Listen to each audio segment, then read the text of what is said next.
What happens when Hollywood's most grounded star walks into the lion's den of daytime television and refuses to back down from one of its most notorious hosts?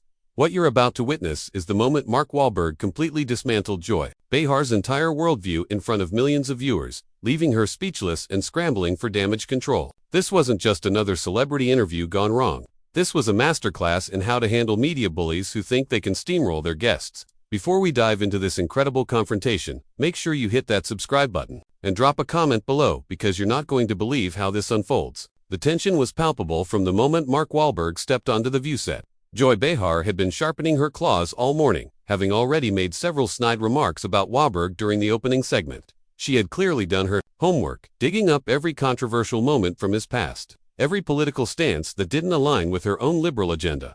What she hadn't counted on was facing someone who wouldn't be intimidated by her usual tactics of interruption and condescension. As Wahlberg settled into his chair, straightening his jacket with the calm confidence of a man who had nothing to hide, Joy wasted no time launching her first attack. "So, Mark," she began with that familiar smirk that regular viewers knew meant trouble, "you've been very vocal about your faith recently. Some might say it's a bit hypocritical given your past behavior. How do you reconcile being this born-again Christian with some of the more questionable roles you've taken?" The other hosts shifted uncomfortably in their seats. Even they could sense that Joy was coming in hot, more aggressive than usual. Whoopee. Goldberg shot her a warning glance, but Joy was already locked and loaded, ready to tear into her guest with the ruthless efficiency of a seasoned prosecutor. Mark's response was measured, his voice steady. "Well, Joy, I think the beauty of faith is that it's about redemption and growth. I'm not the same person I was 20 years ago, and I hope I'm not the same person I'll be 20 years from now. My faith has taught me to be honest about my mistakes and to try to be better every day." Joy leaned forward, sensing what she thought was weakness. "But don't you think it's convenient timing? Your career hits a few bumps, and suddenly you find God. It seems like a pretty calculated move to me." The studio audience murmured, some clearly uncomfortable with the hostile tone Joy was taking. Mark's jaw tightened slightly, but his composure remained intact. This was exactly the kind of attack he had expected, the kind of cynical worldview that assumed every genuine moment was somehow manufactured for public consumption. "I found God long before any career," bumps Joy. "But even if that weren't the case, I'm not sure why seeking something greater than yourself would be seen as calculated rather than human. Isn't that what we all do when we're struggling? Look for something to help us through." Joy wasn't satisfied with his reasonable response. She had come prepared for battle, and she wasn't about to let him off the hook with what she saw as generic celebrity talking points. "That's a nice soundbite, Mark, but let's talk specifics. You've made millions playing tough guys in action heroes, glorifying violence on screen, and now you want us to believe you're this peaceful, faithful family man. Which version of Mark Wahlberg are we supposed to believe?" The question hung in the air like a challenge.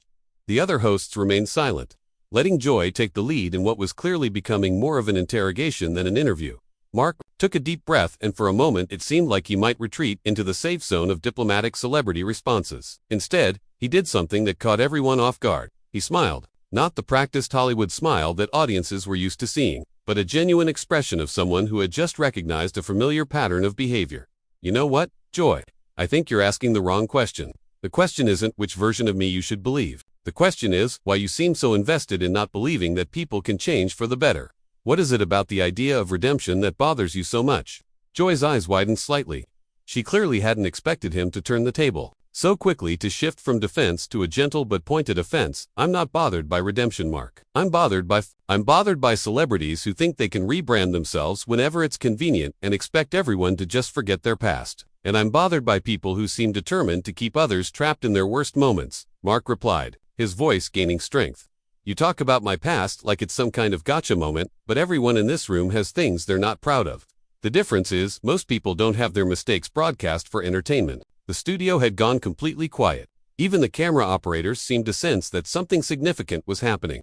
Joy, for perhaps the first time in years, found herself without an immediate comeback.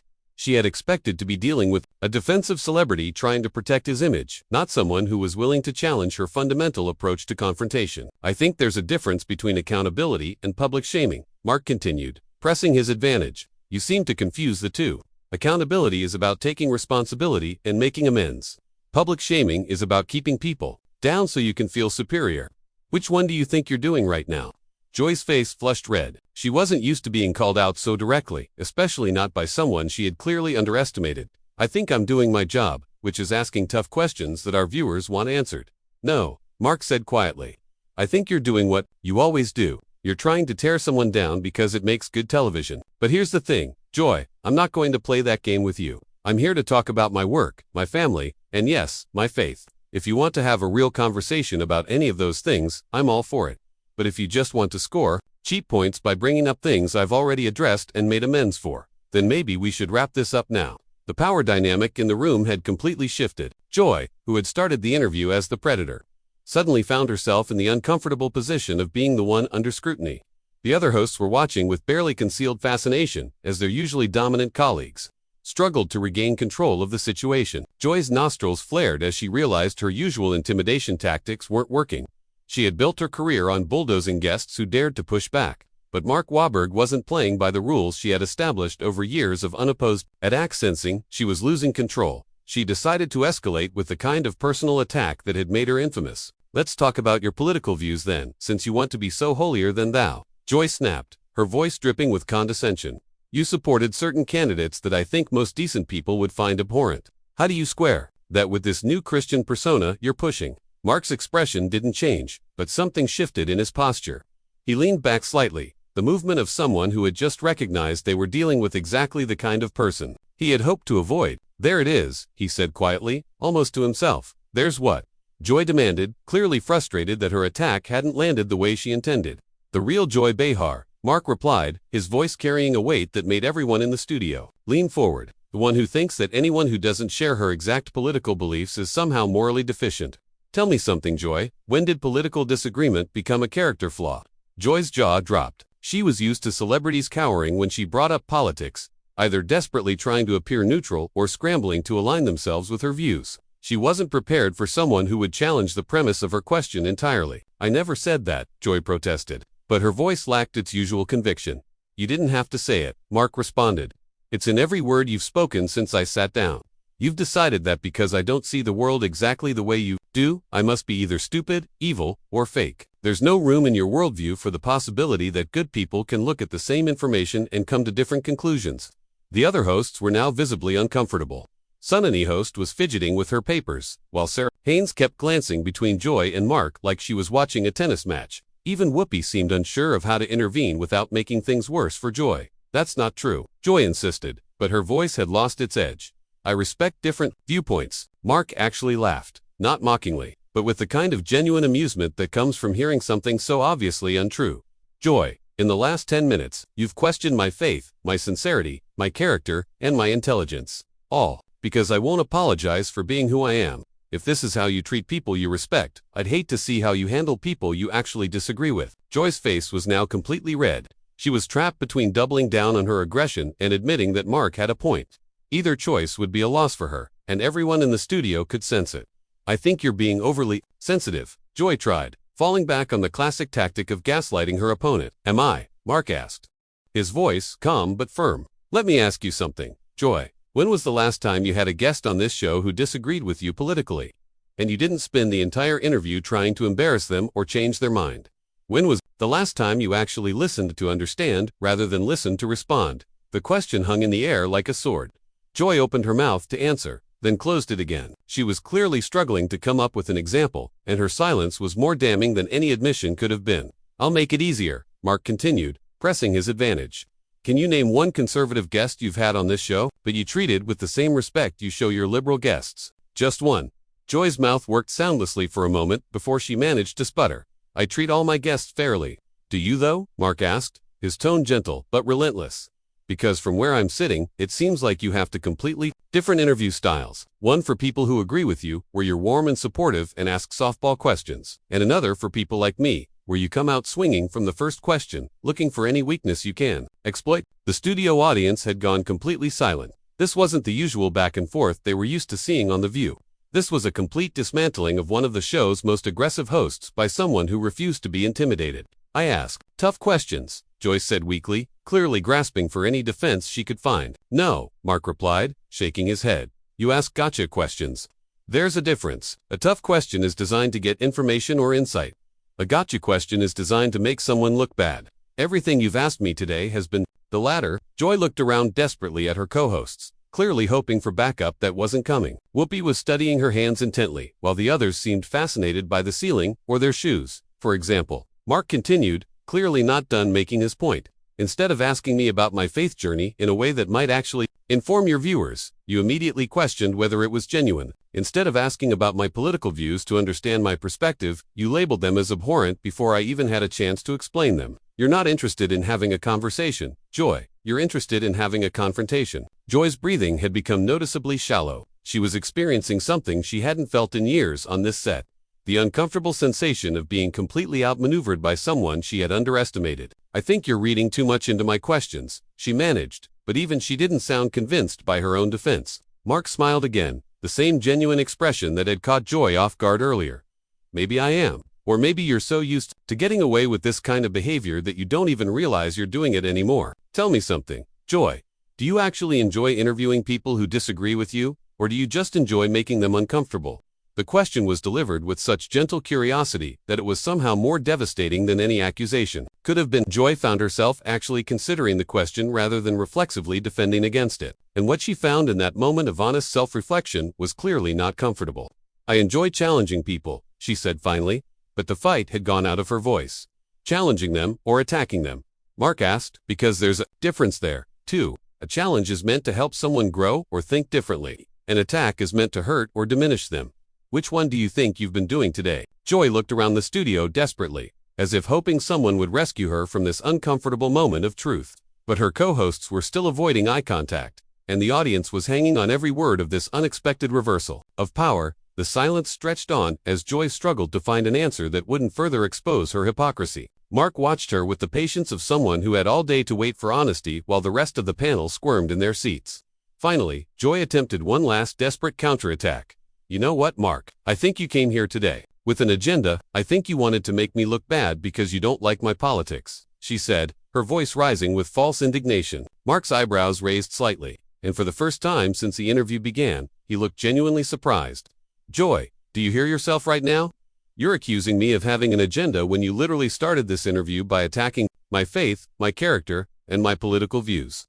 I came here to talk about my new movie.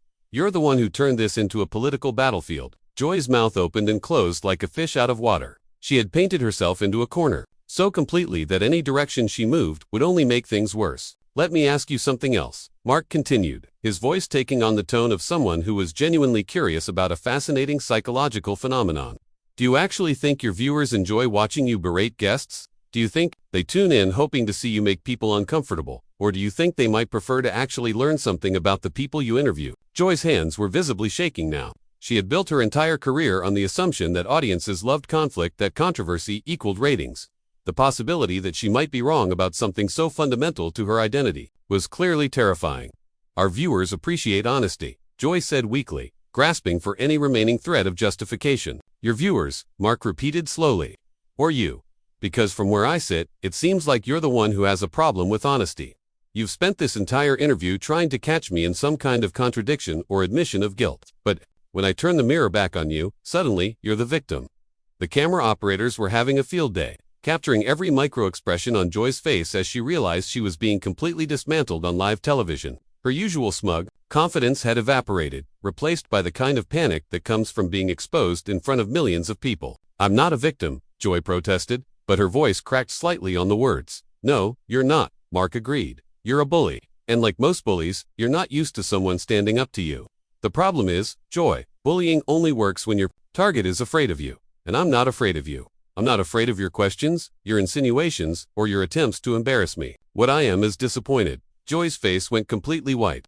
Disappointed. Yeah, Mark said, his voice softening with what sounded like genuine sadness. Disappointed that someone with your platform, your influence, your opportunity to actually make a difference in people's lives, chooses to use it to tear people down instead of building them up. You could be asking questions that help your viewers understand different perspectives, that bridge divides, that bring people together. Instead, you're asking questions designed to create conflict and division. The studio was so quiet you could hear the air conditioning humming. Even the producers in the control room seemed to have stopped breathing as they watched one of their hosts being systematically destroyed by a guest who had been invited on to promote a movie. You want to know what I find really sad about all this? Mark continued, leaning forward slightly. I bet underneath all this anger and hostility, you're probably a decent person. I bet you have people in your life who love you, who see something in you that you don't show on this program. But you've created this persona, this character of the attack dog host, and now you're trapped in it. You can't have a normal conversation anymore because you've forgotten how Joy's eyes were actually welling up with tears. Whether from rage, humiliation, or the uncomfortable recognition that Mark might be right, it was impossible to tell. But for the first time in the entire interview, she looked genuinely human rather than like a media attack machine. "I don't know what you want me to say," Joy whispered, her voice barely audible. "I don't want you to say anything," Mark replied gently. "I want you to think about something. Tonight, when you go home and you're away from the cameras and the audience and the pressure to be controversial, I want you to ask yourself a simple question. Are you proud of the person you were today? Not the host, not the character, but the person. Are you proud of how you treated another human being?" Joy's composure finally cracked completely. A single tear rolled down her cheek as she stared at Mark, unable to formulate any response that wouldn't make her look even worse than she already did. "Because here's the thing, Joy," Mark said, his voice now barely above a whisper, but somehow filling the entire studio. "I forgive you for the ambush, for the personal attacks, for trying to humiliate me on national television. I forgive you because I understand that hurt people. But more importantly, I hope someday you'll be able to forgive yourself for becoming someone you probably never intended to be." The silence that followed was deafening. Joy sat frozen in her chair, tears streaming down her face, completely unable to respond to what might have been the most devastating and simultaneously compassionate takedown in television history. Her co-hosts were staring in shock. The audience was completely still, and even the camera operator seemed afraid to move. Mark stood up slowly, straightening his jacket with the same calm confidence he had shown when he first sat down. He said quietly, not to Joy specifically, but to the room in general, "Joy, I genuinely hope you find some peace. And to your viewers, I hope you'll remember that behind every public figure, every politician, every celebrity is a human being trying to do their best with what they've got. Maybe we could all try treating each other that way." He walked off the set without another word, leaving Joy sitting in stunned silence, her carefully constructed persona lying in ruins around her. The other hosts scrambled to regain control of the show, but the damage was done. In less than 30 minutes, Mark Wahlberg had done what years of criticism and controversy had failed to do. He had shown Joy Behar exactly who she had become, and the reflection was apparently too painful for her to bear. What did you think of Mark Wahlberg's masterful handling of Joy Behar's attack interview? Have you ever seen a celebrity completely dismantle a hostile host like that before? Drop your thoughts in the comments below, and make sure to subscribe for more incredible moments when Hollywood stars refuse to back down from media bullies who think they can steamroll anyone who walks onto their